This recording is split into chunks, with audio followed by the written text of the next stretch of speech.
Por que você existe? Qual é o sentido da tua vida? Qual é o real significado da tua existência? Qual é o teu propósito? Por que você foi criado? É isso que eu quero falar com você nesse vídeo.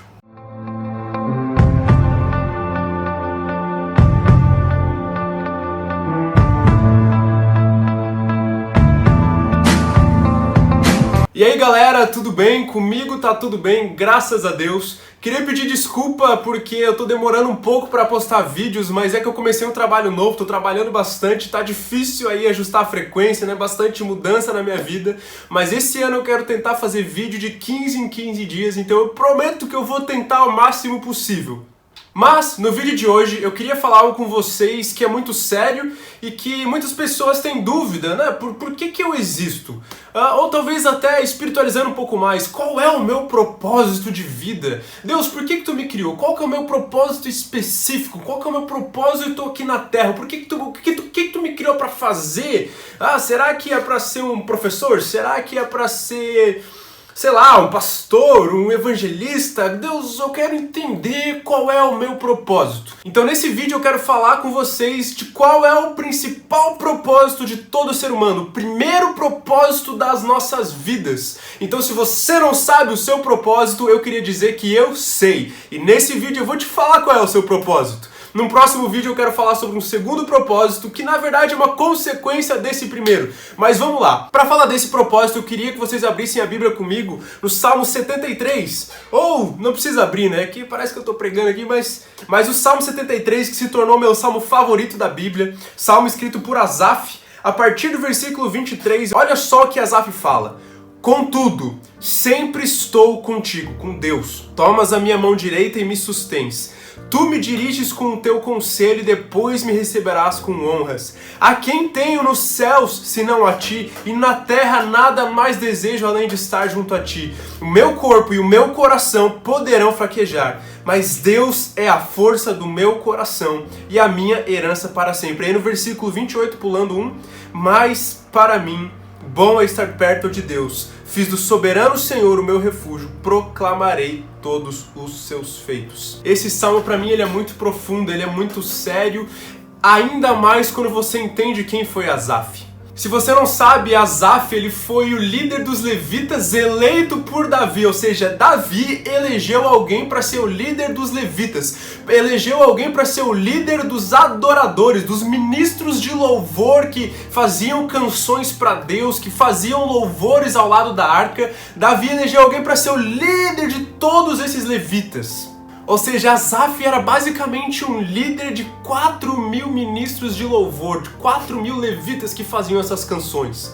Com certeza não era uma função comum, com certeza não era um cargo pequeno, com certeza não era algo simples e exigia muita responsabilidade, devoção e integridade. Contudo, o que me marca é que se você for ler os versículos anteriores a esse que eu li, Asaf reclama e entra num questionamento interno, numa crise interna até os versículos que eu cheguei, ou seja, o Salmo 73 todo, e na verdade do Salmo 73 ao 83 é basicamente Asaf expressando uma crise do porquê que os ímpios prosperavam mais que os justos e falando de sofrimentos dele, ao ponto de no versículo 2 desse Salmo 73, olha só o que Asaf diz: quanto a mim, os meus pés quase tropeçaram, por pouco não escorreguei.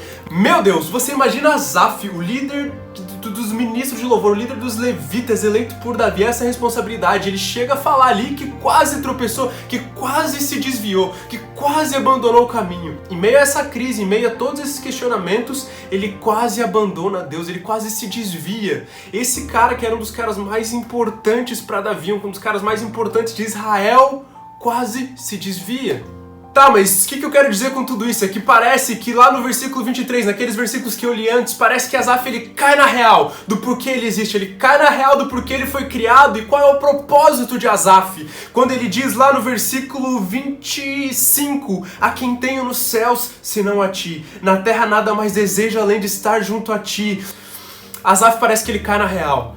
Eu existo para conhecer a Deus. O meu propósito é conhecer a Deus. E esse versículo especialmente, o versículo 28, quando ele fala que Deus é a força do meu coração e a minha herança para sempre, é muito forte, porque se você não sabe, os levitas, eles não tinham terras por herança para trabalhar, para cultivar, como todas as outras tribos de Israel. O que os levitas tinham, na verdade, a herança deles era poder estar servindo a arca, era o sacerdócio. Então o que Asaf, na verdade, está falando aqui é, eu não tenho terra para cultivar, não estou recebendo bens, eu não estou recebendo essas terras como as outras tribos recebem, mas não importa, porque Deus é a minha herança. Eu tô mais perto de Deus, eu tô do lado da arca, eu posso servir no sacerdócio, eu tô criando as canções para Deus. O que Asaf está falando é, a herança dele é conhecer a Deus. Então por isso eu queria te dizer, se você não sabe o seu propósito de vida, o seu propósito acima de tudo e de qualquer outro, é conhecer a Deus. Sabe, Jesus não morreu por você para que você fosse salvo, para que você fosse curado, para que você fosse transformado, regenerado.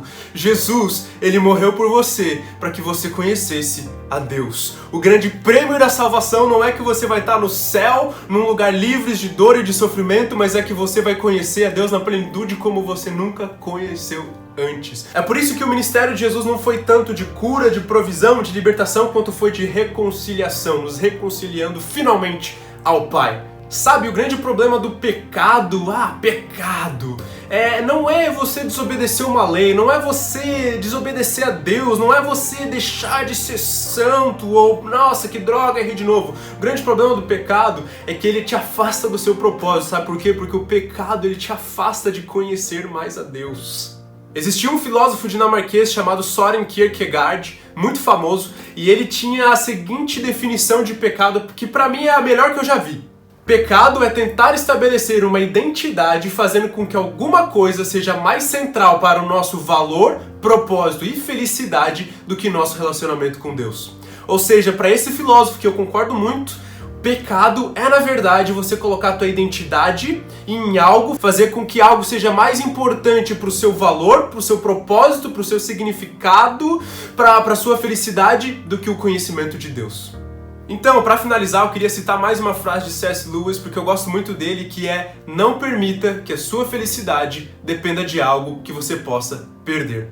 E sabe de uma coisa? Tudo nessa vida você pode perder. A única coisa que você não pode perder é o conhecimento de Deus. Por isso, isso é o seu real propósito. Se você tem tido crise de saber qual é o meu propósito, porque eu existo, eu estou te respondendo agora. O seu propósito, antes de mais nada, antes de ser evangelista, pastor, mestre, profeta, é conhecer a Deus. Sabe por quê? Porque quando você prioriza esse propósito, todo o resto é alinhado.